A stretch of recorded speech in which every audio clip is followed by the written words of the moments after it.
Today we're looking at a gripping, if slightly melodramatic, thriller called The Czar's Spy, The Mystery of a Silent Love by William Le Queux. This book is a classic example of early 20th century espionage fiction, where a small local mystery spirals outward into a massive international conspiracy involving pirates, Russian autocrats, and revolutionary bombs. The story kicks off in Leghorn, Italy, with a strange crime at the British Consulate. Gordon Gregg and Consul Frank Hutchison discover that someone has broken into the office and opened a safe. But here is the odd part: the thieves used a key, and they didn't take the ciphers or the official seals. They were looking for something very specific, something that wasn't in the safe, or perhaps something they had already found. The investigation quickly leads them to a yacht called the Lola, which had recently run aground. When Gregg mentions the Lola to his friend Jack Durnford, a British naval officer, Durnford has a visceral, shaken reaction.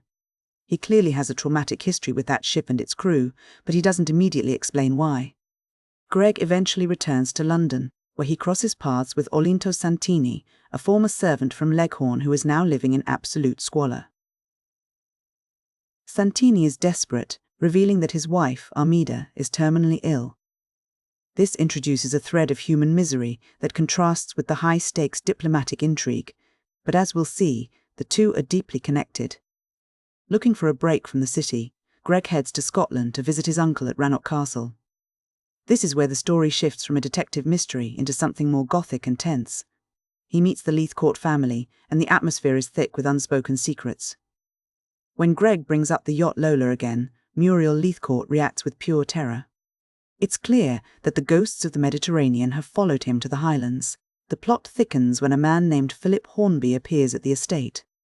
Gregg recognizes him as a fugitive, but he soon discovers that Hornby is an alias for a man named Martin Woodroffe.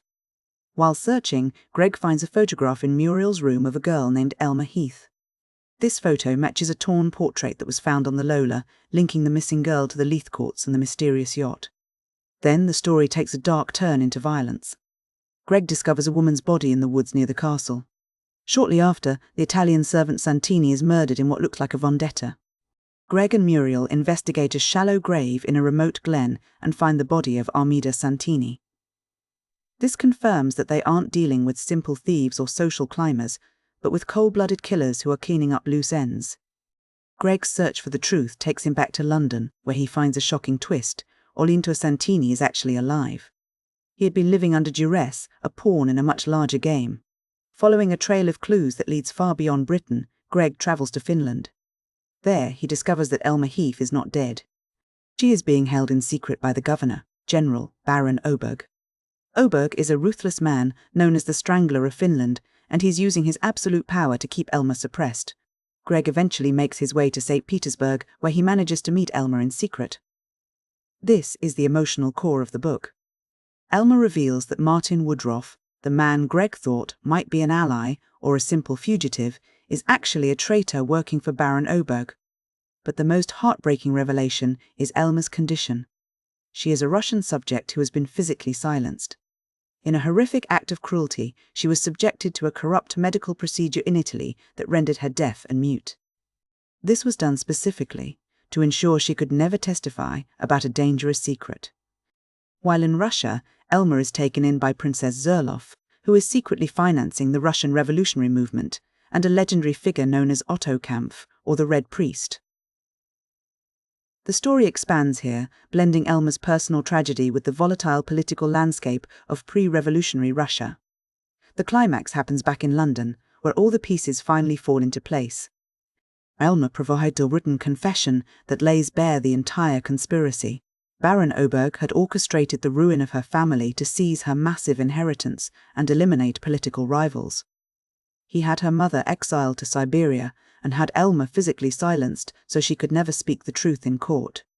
The whole web of pirates, swindlers, and state agents, including the murderous Woodroffe, existed solely to protect Oberg's power and wealth.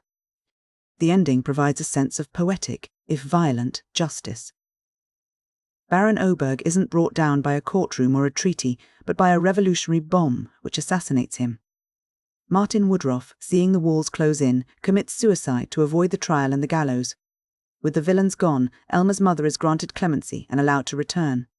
The story ends on a hopeful note: Elma and Gregg marry. and as she slowly begins to regain some of her hearing and speech, they find a quiet peace in England. Looking back at the story, the most striking element is the theme of silence. Elmer's physical deafness and muteness aren't just plot devices, they're a literal representation of how autocratic power works. Baron Oberg doesn't just want Elmer's money, he wants to erase her voice. In the world of this book, truth is something that can be surgically removed if you have enough power. The fact that Elmer eventually finds her voice, both literally and through her written confession, makes her victory feel personal and hard-won. There is also a fascinating duality of identity running through the narrative. Almost every character is wearing a mask. Woodroffe is a murderer, posing as a fugitive. The Leithcourts are socialites hiding a criminal past. Princess Zerloff is a noblewoman funding a revolution. This creates a feeling of vertigo for the listener, as the ground keeps shifting. You can't trust the name a person gives you or the status they claim to have. The structure of the book is like a maze. It starts with a tiny, specific event, a break-in at a consulate in Italy, and then it expands geographically. It moves from Italy to Scotland, then to Finland, then to the heart of the Russian Empire, and finally back to London. This mirroring effect shows how a personal crime can be linked to global political corruption. The scale of the conspiracy grows as Greg travels, moving from a simple theft to a state-sponsored kidnapping, and eventually to a revolutionary war.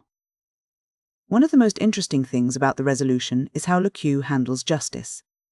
The legal system is almost entirely absent when it comes to the villains. Baron Oberg is too powerful for the law, and Woodroffe is too slippery. Instead, the book relies on what we might call providential or revolutionary justice. The bomb that kills Oberg is a tool of the revolutionaries, not the police. It suggests a cynical but realistic view for the time, that when the state itself is the criminal, the only way to achieve justice is through the total collapse of that state's power. The book is certainly melodramatic, and some of the twists are a bit too convenient, but it captures a very specific mood of the early 20th century. It's a time of intense anxiety about foreign agents, secret societies, and the fragility of the British Empire.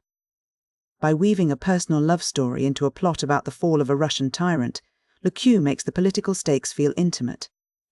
Ultimately, The Tsar's Spy is a story about the struggle to be heard. Elmer Heath begins the book as a victim who has been stripped of her most basic human agency, her ability to communicate. Her journey from a silenced prisoner in Finland to a woman who can finally speak her truth in England is the real heart of the narrative. The international espionage and the secret identities are the window dressing for a story about the triumph of the individual over the crushing weight of an autocratic machine. It's a reminder that while power can silence a person for a time, the truth has a way of surfacing, often in the most unexpected and explosive ways.